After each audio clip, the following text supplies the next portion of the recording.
भारतामृत सर्वस्यं विष्णु भक्ताद् विनिश्रुतम् गीता गंगोदकं पित्या पुनर्जन्म न विद्यते। महाभारतेर अमृतमय रस এই গীতা পান করলে জীবনের সমস্ত কলুষ থেকে মুক্ত হওয়া যায়।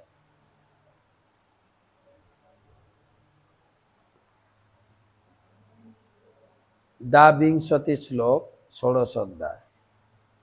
এতৈর্বিমুক্ত কৌন্তেয় তমোদ্দার স্ত্রীভিঃ নরঃ আচরত্যাত্মনো শ্রেয় ততো জাতি পরাম গতিম।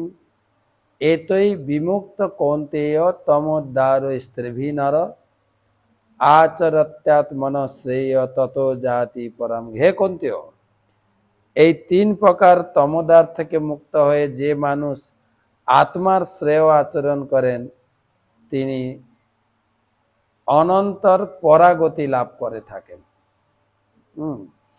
এর আগের শ্লোকে বলা হয়েছে কাম ক্রোধ লোভ হচ্ছে নরকের হাই রোড, নরকে যাওয়ার হাই রোড।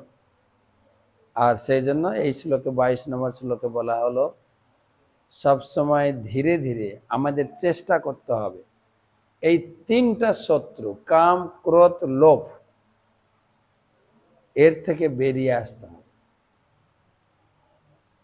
तुलसीदास बोलছেন काम क्रोध लोभ मत की जब तब मन में ठान तब तब मूर्खौ पंडित तुलसी कहे एक समान। যদি ভক্তি জীবন বা আধ্যাত্মিক জীবন বা পারমার্থিক জীবন ধর্মীয় জীবন অনুশীলন করেও যদি কাম ক্রোধ লোভ থেকে যায় শরীরে তাহলে সাধারণ লোক থেকে তুমি একটু উন্নত না। যেভাবেই হোক কাম থেকে মুক্ত হতে হবে, লোভ থেকে মুক্ত হতে হবে, ক্রোধ থেকে মুক্ত হবে।